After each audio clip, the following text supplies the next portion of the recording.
Hello. প্রথমে মুরগি কেটে নিন। তারপর ময়দা দিন। তারপর মুরগি ময়দার মধ্যে দিন। তারপর দুটি ডিম দিন এবং মিশিয়ে নিন। তারপর ডিমের মধ্যে মুরগি দিন। তারপর ভাজা অংশগুলিতে মুরগি দিন এবং তারপর গভীরভাবে ভাজুন।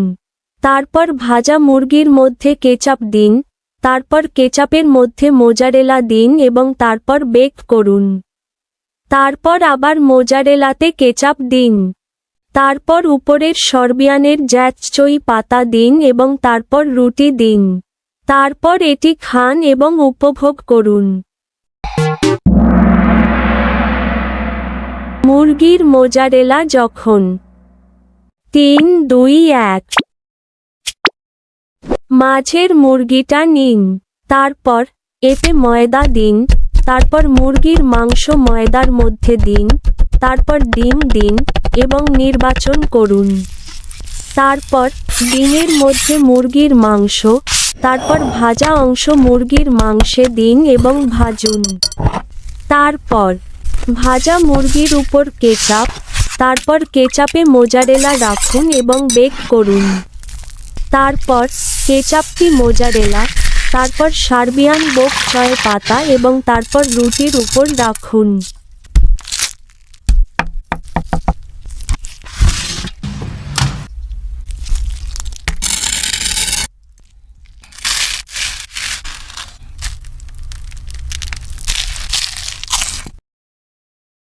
প্রথমে মুরগি কেটে নিন এবং তারপর ময়দা দিন এবং তারপর মুরগি ময়দার মধ্যে দিন এবং তারপর 2টি ডিম দিন এবং মিশিয়ে নিন।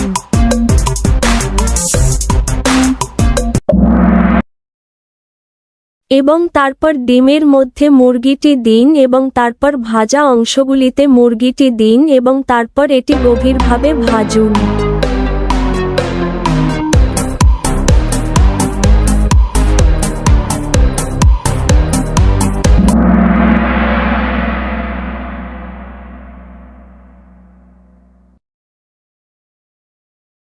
এবং তারপর ভাজা মুরগির মধ্যে কেচাপ দিন এবং তারপর কেচাপের মধ্যে মোজারেলা দিন এবং তারপর বেক করুন।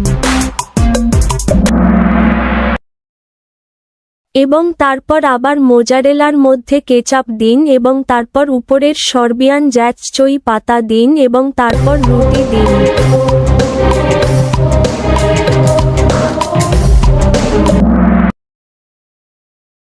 আর তারপর খাও আর উপভোগ করো। মাঝের মুরগিটা নেওয়ার প্রশ্নগুলো খুব ভালো লেগেছে। তারপর ময়দা দিয়ে। তারপর মুরগিটা ময়দার মধ্যে দিয়ে। তারপর ডিম দিয়ে সিলেক্ট করে নিন। তারপর ডিমের মধ্যে মুরগিটা দিয়ে। তারপর ভাজা অংশটা মুরগির মধ্যে দিয়ে। তারপর ডিপ ফ্রাই করুন। তারপর ভাজা মুরগির মধ্যে কেচাপ দিয়ে। তারপর কেচাপে মোজারেলা দিয়ে। তারপর বেক করুন। তারপর আবার মোজারেলায় কেচাপ দিয়ে। তারপর সার্বিয়ান বক চয় পাতা দিয়ে। তারপর রুটি দিয়ে। তারপর খাও এবং থাকো। পরে দেখা হবে। পরে দেখা হবে। পরে দেখা হবে।